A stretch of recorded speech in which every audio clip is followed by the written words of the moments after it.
ao podcast O Talento Não Tem Idade, uma série de conversas sobre envelhecimento ativo e longevidade, conduzidas por mim e também pela Silvia Alberto e promovidas pela plataforma 55+. E o que é a 55+? Como assim? Ainda não sabem? É uma plataforma onde podem encontrar serviços realizados por pessoas com mais de 55 anos que partilham todo o seu talento com a comunidade. Todo o seu talento, conhecimento e experiência. Um luxo, portanto. Hoje, neste episódio, vamos passear sobre as várias fases da nossa vida e vamos perceber a importância de nos organizarmos de uma nova forma para não chegarmos à idade da reforma sem saber o que fazer, porque ainda há muito tempo para viver, não é? Hoje tenho a ajuda de uma convidada muito especial que tem uma visão bastante abrangente sobre a sociedade portuguesa, quer o momento atual, quer sobre o passado e ideias inspiradoras para a nossa sociedade no futuro. Olá, Maria João. Olá, Cláudia. Seja muito bem-vinda. Muito obrigada pelo convite. É um prazer estar aqui mesmo. E é um prazer tê-la aqui. Tenho imensas perguntas para lhe fazer, mas primeiro vou começar por apresentá-la para os mais distraídos. Maria João Valente Rosa é demógrafa, investigadora e professora na Universidade Nova de Lisboa. Dirigiu durante 10 anos a Pordata, base de dados sobre Portugal contemporâneo e a Europa, um projeto da Fundação Francisco Manuel dos Santos. Exerceu vários cargos públicos entre os anos 2000 e 2009 nos Ministérios da Educação e da Ciência e é membro do Conselho Executivo do Comitê Consultivo Europeu de Estatística. Tem diversos artigos e livros publicados sobre temas relacionados com a demografia e a sociedade portuguesa, sendo um dos mais recentes Um Tempo Sem Idades, ensaio sobre o envelhecimento da população.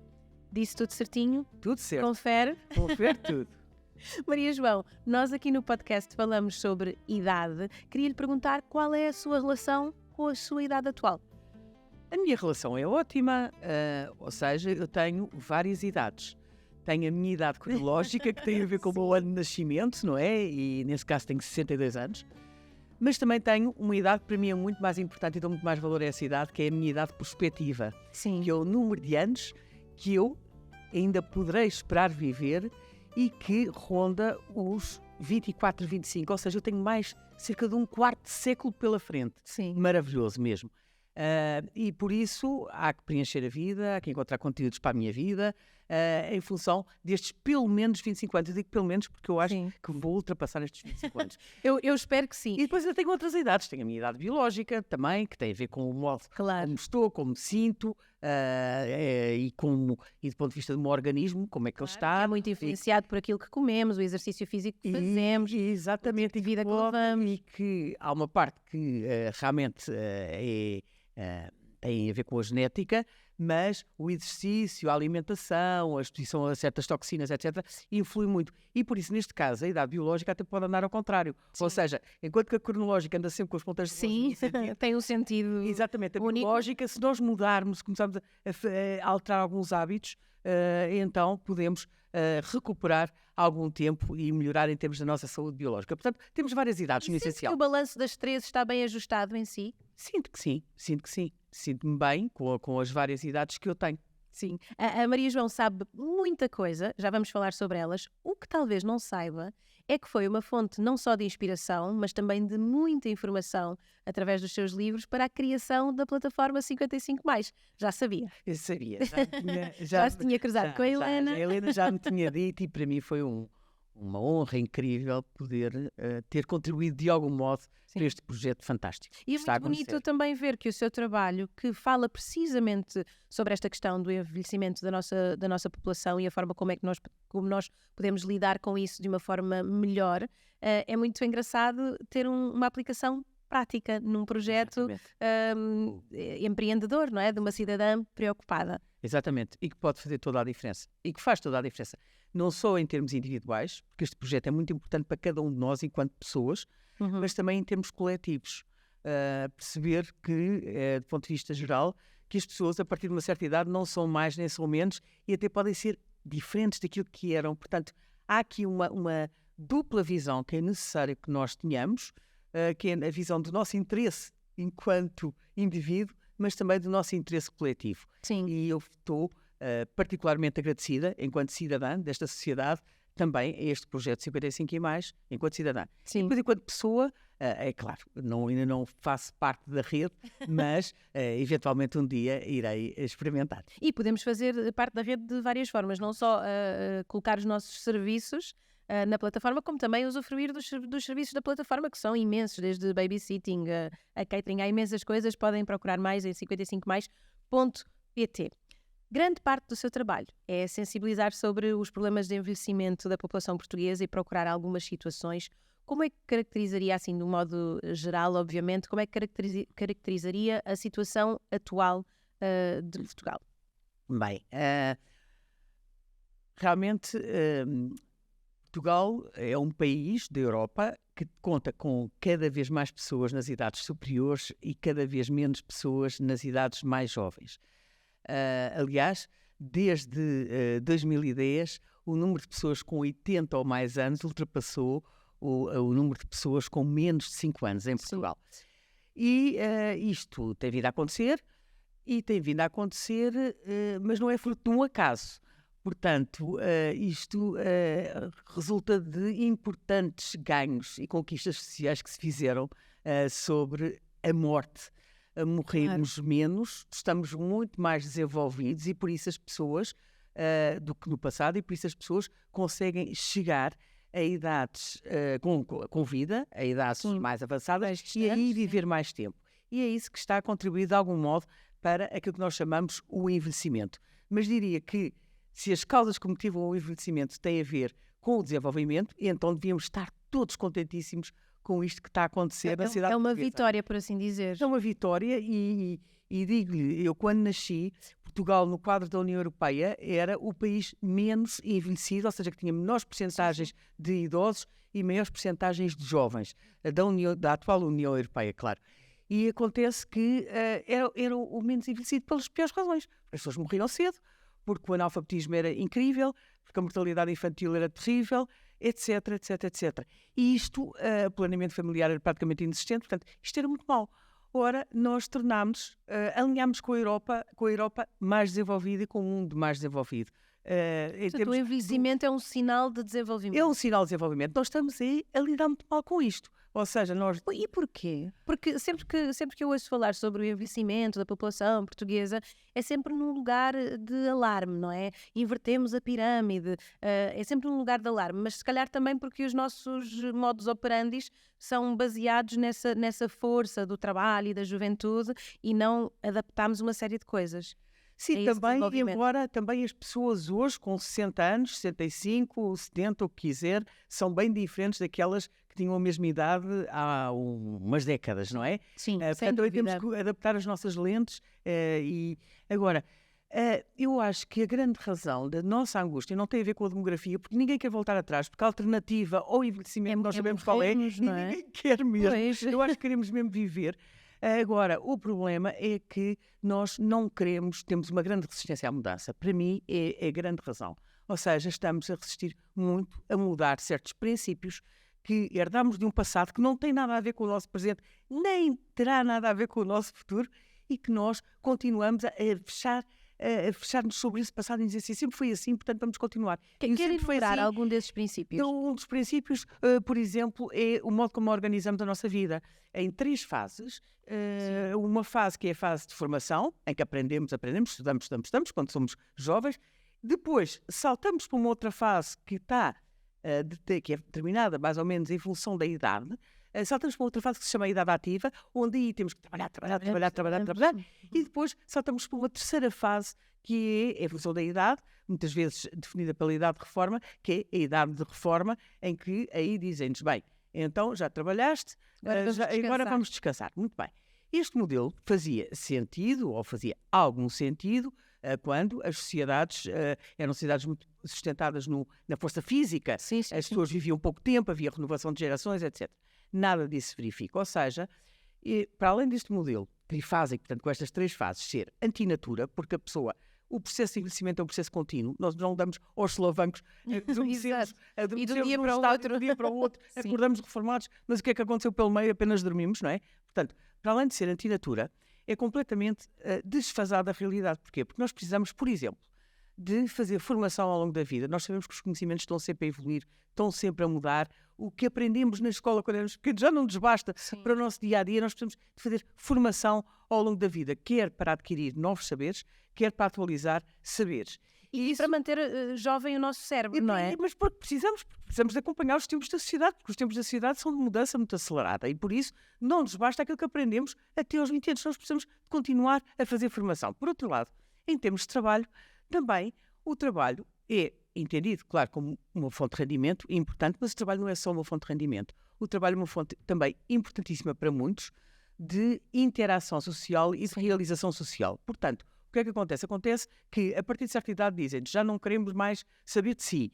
E nós perdemos uma série de relações e também ficamos desvalorizados perante o modo como os outros nos veem, porque o trabalho também dá algum valor, dá bastante valor à pessoa. Ora, acontece que... Destrói também um bocadinho a nossa autoestima, não é? A nossa percepção sobre nós próprios. Exato, mas é importantíssimo nós termos uma atividade no quadro desta sociedade, mas não no modo como temos, que é trabalhamos tanto que não temos tempo para mais nada, a não ser para aquilo que eu chamo de tempo extra, que é deslocações de automóvel, ir fazer compras, para a refeição, etc, etc. Mas trabalhamos de uma forma intensíssima nas idades centrais.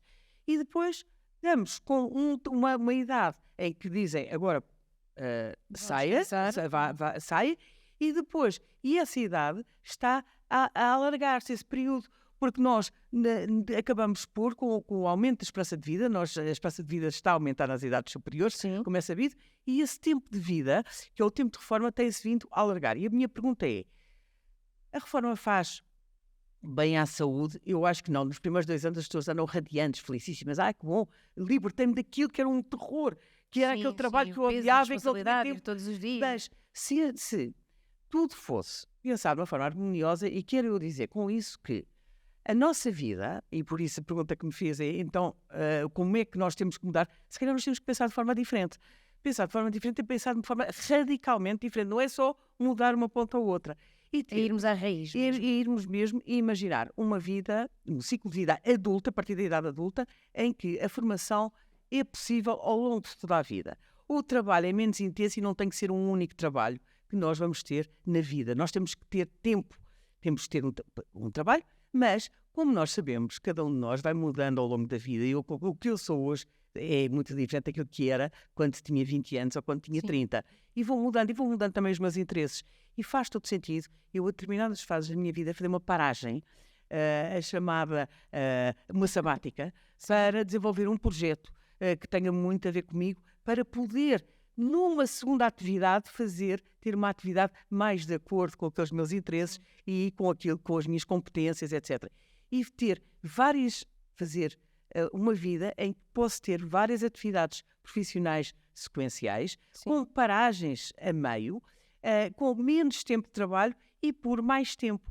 Ou seja, um período de reforma absoluta mais curto e ao longo da vida combinarmos de uma forma harmoniosa a formação, o lazer, que é essencial para todos nós precisamos estar uns com os outros e temos pouco tempo nessa fase central para estar com os outros, e o trabalho. E é um bocadinho esta forma de redefinir o mapa da vida que era importante que nós começássemos a pensar, porque os tempos são diferentes, as exigências são diferentes e nós não podemos correr o risco, como estamos a correr hoje, de desperdiçar um capital humano incrível, que são as pessoas nas idades superiores, algumas delas, é claro, e que isto também tem impactos em termos de saúde, não só saúde física, mas também saúde mental, porque muitas vezes essas pessoas vêem-se alvo de estereótipos negativos e que isto, se nós sabemos, tem implicações em termos de memória, em termos cognitivos, e por isso é bom que pensemos que todos nós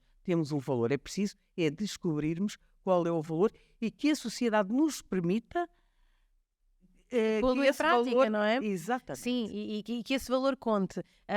Ouve-se muito esta coisa de no meu tempo eu ainda, hoje em dia, isto agora é mais para vocês, não é? Esta ideia de quase que os mais velhos, ainda que estejam vivos, já não fazem parte deste tempo, não é? E é preciso combater um bocadinho essa ideia. Há pouco dizia que as coisas mudam e mudam muito. Eu lembro-me de quando era mais pequenina achar que aos 40 ia ser uma senhora já saia travada e blazer. Portanto, as coisas mudam muito. Há um renovar desta ideia de pessoa mais velha e também há um renovar da nossa própria maneira de nos pensarmos, não é? Antigamente, se éramos pedreiros para o resto da vida. E as pessoas não se pensavam de uma forma múltipla. Esta ideia de que eu adoro representar, mas também adoro conversar e comunicar e fazer entrevistas, mas também adoro cozinhar, mas também...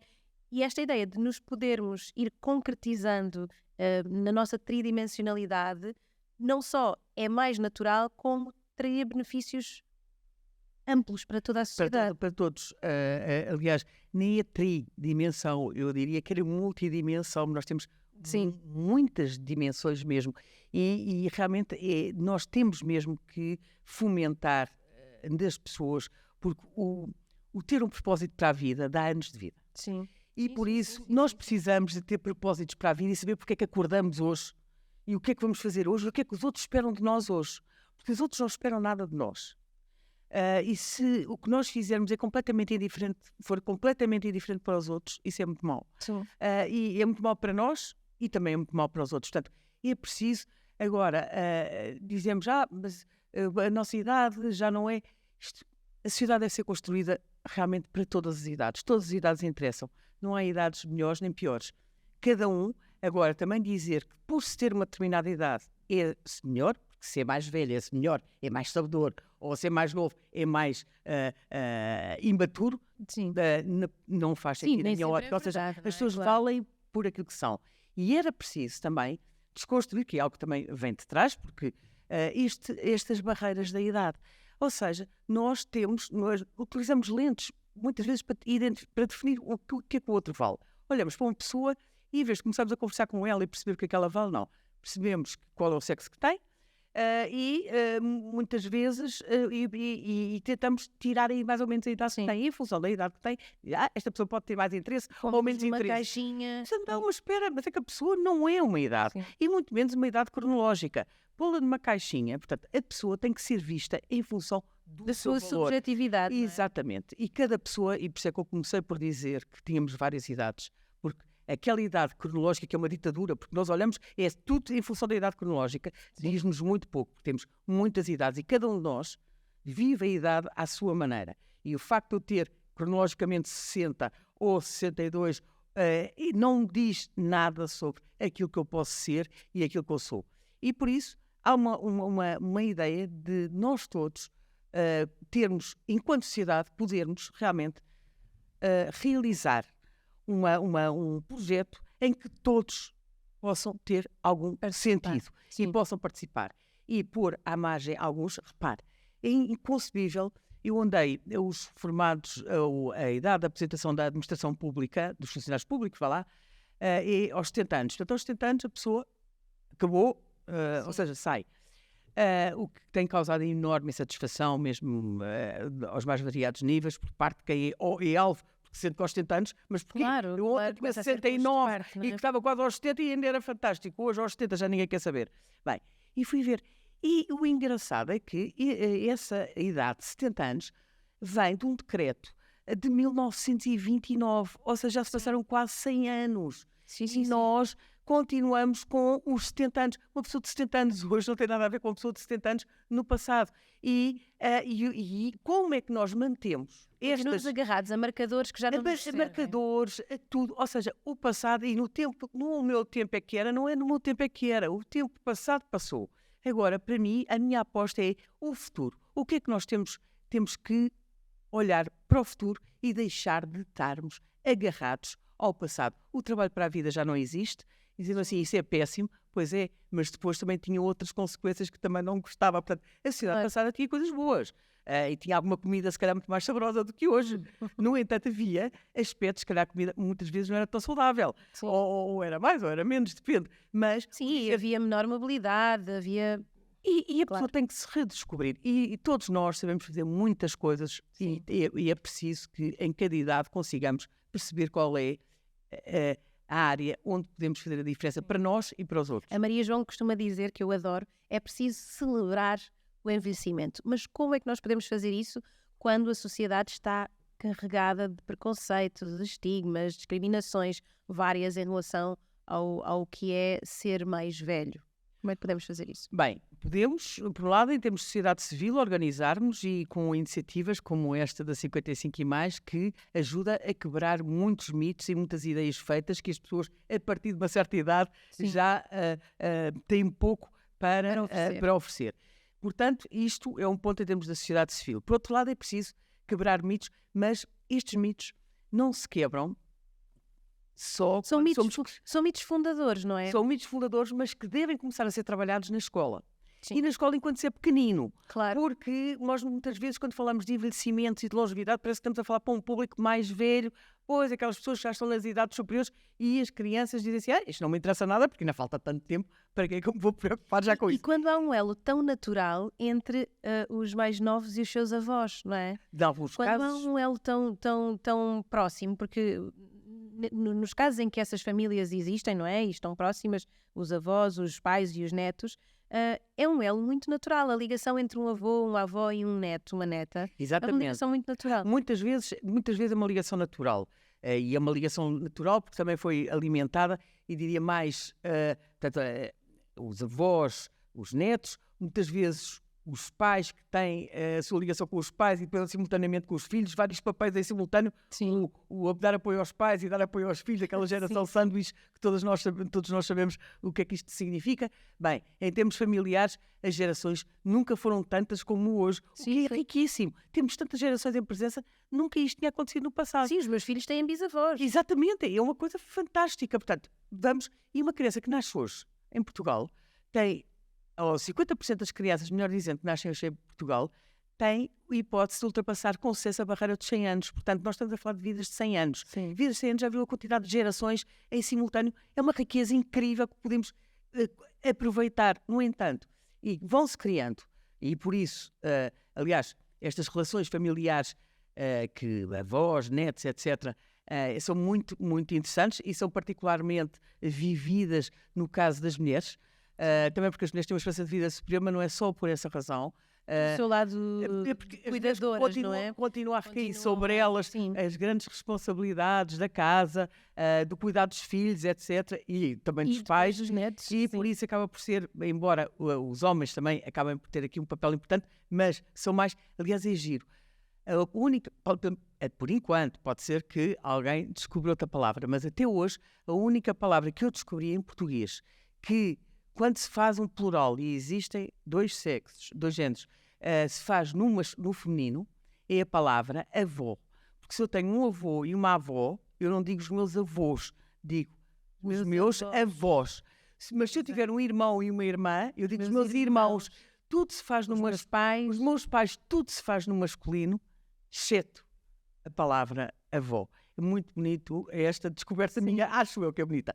Mas não é muito bonita e diz muita coisa. Agora, isto é também para dizer que o facto de nós termos mais gerações em presença, de estarmos, isto não evita mesmo muitas situações de solidão e desenraizamento social. Sim. Não evita mesmo, porque há muitas pessoas que se sentem sós, os redes de comunicação e mesmo físicas muitas vezes são grandes, e muitas vezes os filhos vivem longe dos pais ou dos seus avós.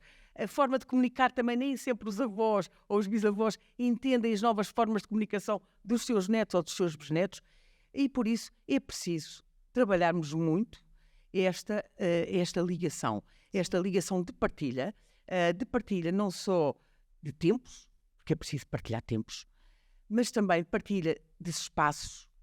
Nós vivemos em espaços completamente segregados. Há um sítio para os mais novos, há um sítio para os mais velhos, mesmo do ponto de vista da internet, as coisas, há zonas onde os mais novos podem entrar e os mais velhos. E dizia que isso pode-se fazer na escola. Isso deve-se começar na escola, a desconstruir o conceito de envelhecimento. O envelhecimento não corresponde a... Nós começamos a envelhecer desde que somos concebidos. E o envelhecimento não é uma doença. Porque se fosse uma doença, nós andávamos doentes desde sempre. Não. Portanto, é a lei natural. É a lei natural, mas nós não é necessariamente, não corresponde também necessariamente a perdas. Corresponde a perdas e a ganhos. Portanto, é preciso que os mais novos, os pequeninos, comecem a perceber bem o que é isto do envelhecer. e perceber também bem que vão viver vidas longas e, por isso, também construírem os seus projetos de vidas mais ricas, mais preenchidas e, como tal, mais longas. Sim, eu já contei esta história aqui no podcast, mas volto a repetir. Eu tinha uma coisa incrível na minha escola primária, em que nós, uma vez por mês, íamos a um lar. Em vez de irmos para o recreio, íamos para um lar que era ao lado da escola, para estarmos com as pessoas mais velhas. E para conversarmos e para passarmos o tempo. E era muito engraçado, porque nós supostamente íamos lá para ajudar os mais velhos, mas nós recebíamos imenso as histórias que nos contavam. Eu lembro-me que adorava aquele momento. Então, Cláudia, e a pergunta é, por exemplo, em relação às escolas, porque existem saberes que são transversais e que interessam a todos, nomeadamente a literacia financeira. Sim. Nós precisamos. Nós não fomos preparados para viver mais tempo e de uma forma segura do ponto de vista financeiro. Sabemos poupar, sabemos tomar boas opções, etc. E a minha pergunta é, porquê que estes saberes transversais não se dão na escola? E porquê que a escola é um espaço que tem que obrigatoriamente só ser frequentado por crianças? Eu gostava de voltar a sentar-me nos bancos das escolas. Sim. E gostava também que as crianças que lá estão, que me vissem lá também a tentar aprender e aprender, se calhar de forma diferente, em alguns casos, mas era uma forma de nós conseguirmos cruzar gerações. Ora, nós temos e quebrar preconceitos. E quebrar preconceitos, que é o banco da escola é para a criança. O banco da escola não é para a criança. O banco da escola pode ser para todos, não é? Mas é preciso que nós tentemos encontrar conteúdos transversais às várias idades. Existem muitos conteúdos transversais às várias idades que as escolas podiam promover e que isso poderia também ajudar a quebrar algumas barreiras, designadamente barreiras de linguagem. Sim, há pouco falou sobre literacia financeira. Costuma também falar de literacia para a longevidade. Como é que nós podemos... Gostava que explorasse um bocadinho mais esses conceitos para nós percebermos de que forma é que podemos ser mais plenos, organizando-nos melhor nestes campos. Bem, a literacia para a longevidade, começando por aí, nós estamos a ganhar anos à vida, como sabemos, não é? Temos cada vez mais anos, mas isso não significa que estejamos a viver com idêntica qualidade dos anos que estamos a ganhar, não resultam necessariamente em maior qualidade de vida. Aliás, só para conhecimento, nós, em termos de esperança de vida aos 65 anos, temos uma esperança de vida idêntica à esperança de vida da Suécia. Sim. Mas a maioria do nosso tempo, quer de homens, quer seja homens, quer seja de mulheres, é vivida com incapacidades, ou seja, é sentida de forma não saudável, sentida, que são dados de percepção. Enquanto que na Suécia, a grande parte de vida após os 65 anos é vida saudável ou vida sem capacidades, que é como se chama o indicador. Isso também está muito ligado às políticas dos próprios países. Está ligado às políticas, está ligado à escolaridade, está ligado à formação, porque a formação é muito importante, porque o termos formação é algo que nos pode capacitar para darmos a volta, para sabermos escolher o melhor e o pior, não é? Sim. Mas é preciso acrescentar qualidade, ou seja, nós falamos muito de quantidade de anos, mas é preciso acrescentarmos a esta equação a qualidade dos anos. E aqui entra a literacia para a longevidade, ou seja, como é que eu posso dar qualidade a estes mais anos que tenho?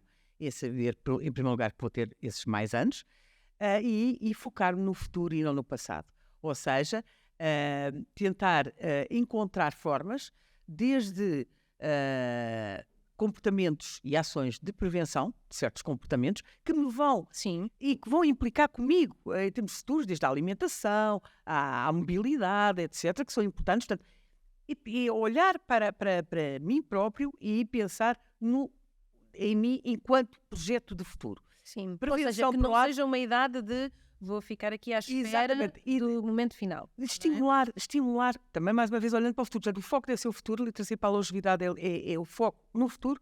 Temos a informação que vamos viver mais, então vamos focar as nossas ações nesse mesmo tempo que vamos viver mais. Partilha social é muitíssimo importante. Termos formas de estimularmos e desenvolvermos a partilha social, não só com a família, mas também com os outros. A solidão tira anos de vida, isso também está estudado. Sim. Por outro lado, também é preciso nós apostarmos muito na nossa capacidade de resiliência, nos adaptarmos a situações diferentes, porque tudo está a mudar a um ritmo muito acelerado. Isto consegue-se muitas vezes com a formação.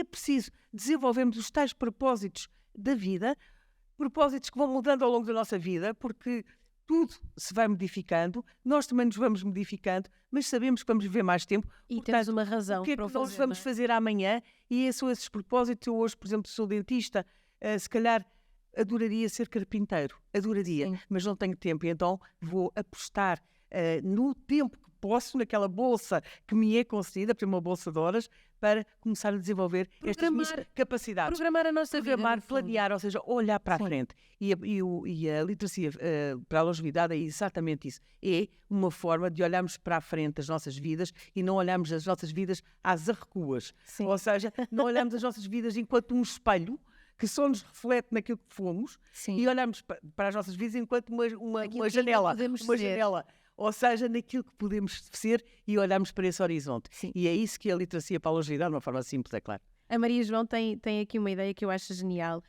à semelhança do que Ai, já obrigado. existe. Não, acho mesmo, à semelhança do que já existe no Japão. A Maria João acredita que nós devíamos criar um conselho superior para as vidas longas. Quais seriam as funções desse conselho? Bem, o Conselho Superior para as Vidas Longas era um conselho que era transversal, que era composto por pessoas de variedíssimas áreas, Sim. desde academia até a empresários, setor privado, setor público, estudantes, pessoas de múltiplas áreas, organizações não governamentais, múltiplas áreas. E íamos pensar, o nosso mapa de vida, como eu disse, aquele mapa trifásico das três Sim, fases, já não faz serve. sentido E nenhum, é preciso pensarmos em novos mapas. E para isso, mas era um conselho que nos ajudava a construir uma agenda para a vida. Porque nós andamos aqui perdidos, porque nós andamos aqui, saltamos de uma gaveta para outra, não é? E, portanto, ajudar-nos a construir uma agenda para a vida. E essa agenda para a vida, que era uma agenda que ia para além dos ciclos eleitorais e legislativos, portanto, Sim. era algo transversal a toda a sociedade e que implicava com múltiplas áreas, nomeadamente a literacia para a longevidade, e que promovia e que ajudava a promover situações que seriam importantes e que já falámos aqui, como seja a situação de termos espaços de partilha, de aprendizagem de partilha, fomentar a formação ao longo da vida para a reconversão e para as novas carreiras, termos, porque nós quando somos jovens, acabamos a secundária muitas vezes e vamos e dirigimos a um centro de orientação profissional para nos dizer o que é que nós podemos ser quando formos grandes. É assim que, ou mais crescidos. Sim, sim, É sim. assim que... Mas por que não? Nós temos esses centros que nos apoiam ao longo da vida e que vamos a esses centros, pois o senhor ou a senhora tem capacidade para isto, vamos e existirem locais onde eu me pudesse dirigir para saber construir esses negócios, no caso de ser um negócio, ou locais onde eu me pudesse dirigir para poder desenvolver a atividade que eu gostava. E isto é preciso ser concertado. E concertado assim, Cláudia, é que isto não implica apenas com uma área do emprego.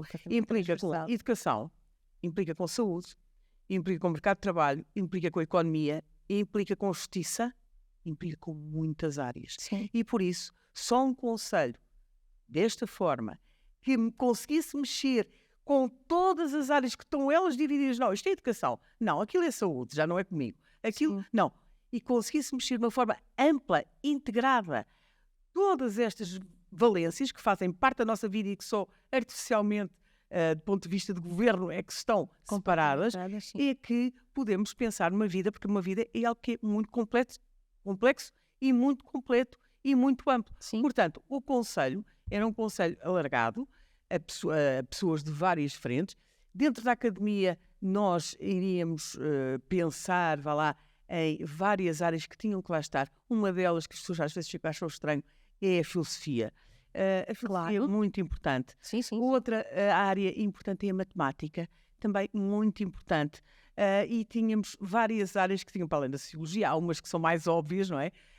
Mas tínhamos que ter ali várias áreas bem representadas e pensarmos em termos coletivos naquilo que poderá ser a nossa vida do futuro. Porque sabemos que aquilo que carregamos do passado já não nos serve para o presente e muito menos nos irá servir para o futuro. Portanto, este conselho era a forma mais adequada, na minha ótica, é claro, de conseguirmos pensar uma sociedade de uma forma Ampla. ampla, longa, para e prepararmos para um tempo de vidas longas, que é o tempo que estamos a viver e que não estamos minimamente preparados para ele. E o que é que estamos a fazer?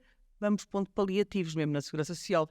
Fazemos, pomos aqui um penso, depois pomos ali um penso e não estamos a ver a imagem completa. Exato. E é esse panorama que nós temos que ter. E para esse panorama é preciso existir um organismo que ajude a conceber e a montar essa mesma agenda de vida. Isso parece muito empolgante, mas queria lhe perguntar, pelo facto, e se calhar partilho aqui convosco também o artigo 13º da Constituição Portuguesa, que diz: ninguém pode ser privilegiado, beneficiado, prejudicado, privado de qualquer direito ou isento de qualquer dever em razão de ascendência, sexo, raça, língua, território de origem, religião, convicções políticas ou ideológicas, instrução, situação económica, condição social ou orientação sexual.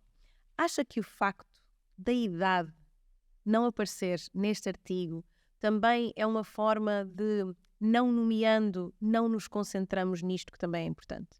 É incrível, é estranhíssimo, porque são 11 atributos e falta a idade.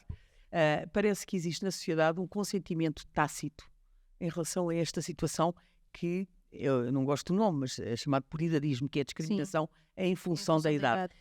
Parece que todos aceitamos. Isto é terrível porque isto tem imensos prejuízos, não é? E aceitamos, mas quando falamos da discriminação da idade, não é só a discriminação dos mais velhos, é também a discriminação dos mais novos. Isto é, houve um inquérito europeu, o Eurobarómetro, que em 2019 perguntava aos europeus qual era, numa situação em que se quisesse contratar alguém, uma empresa, qual era o IP. Tinha os dois candidatos exatamente com as mesmas competências, exatamente com as mesmas capacidades, etc. Qual era o critério que o colocava em desvantagem? E dos vários critérios que apareciam, o que aparecia à cabeça destacadíssimo era ser muito velho ou ser muito novo. Portanto, ser muito velho ou ser muito novo, independentemente do que a pessoa é, porque nem olhamos para a pessoa, independentemente. E repare, a Constituição, que é a nossa lei fundamental, não é? Ela já vai na 7ª revisão. Sim. É esta que acabou de ler. Portanto, alguns atributos já foram acrescentados, mas a idade continua a aparecer. E este aspecto de ser muito novo ou ser muito velho, por exemplo, também há aqui um outro artigo na Constituição, que é um artigo interessante, sobre o que é que sobre a elegibilidade do Presidente da República. Sim. Ora, o Presidente da República só se pode ser Presidente da República neste país, como é sabido, a partir dos 35 anos. Se eu posso votar a partir dos 18. Alguém pensou já que há aqui... Sim. Quer dizer, eu posso decidir quem vai ser o meu presidente aos 18. Mas não posso ser. Só posso ser a partir... Mas porquê os 35? De onde é que vêm os 35 anos? Gostava de saber. Portanto, há aqui referências na idade, na nossa lei fundamental, e que estão aqui e noutras, e que isto causa problemas sérios e que nós temos que os combater. Mas como é que os combatemos? Como eu digo, muitas vezes, normalmente são as pessoas mais velhas que se sentem discriminadas, mas eu acho que a melhor forma de combater, leva mais tempo, mas... É apostar na educação. É apostar na educação. A educação, para mim, é pedra de toque para tudo. E para o sucesso de pepino, não é? Continuamos a poder dizer. Para sermos uma sociedade bem-sucedida, nós temos que olhar muito seriamente para a nossa educação, para os conteúdos, para aquilo que estamos a dar aos nossos jovens e mais. E se estamos a preparar para um futuro de multitrajetórias ou se estamos a prepará-los para um futuro em que só há uma via. E se estamos a prepará-los para esse futuro em que só há uma via, eles vão ser uns infelizes, porque não é isso que vão encontrar na vida, porque vão encontrar uma vida cheia de diversidade e cheia de hipóteses de escolherem, e por isso nós temos que os preparar para os tempos futuros, que são tempos de permanente mudança. O que hoje é, amanhã já não será. Sim. E por isso a escola tem que preparar. Tem que se adaptar. Mas nós também, nas idades superiores, como não apanhámos essa escola, infelizmente, também temos que voltar a ela. Temos que voltar a ela. Maria João, muito obrigada. Espero que se tenham sentido todas e todos inspirados com esta ideia de podermos organizar a nossa vida de uma outra forma, porque todos os anos, todos os dias, todos os segundos em que estamos aqui são nossos. Portanto, temos de os viver plenamente. Muito obrigada, Maria João. Agradeço. Quanto a vocês, espero-vos num próximo episódio. Eu não, a Sílvia Alberto com mais uma convidada ou convidado incríveis. Até lá.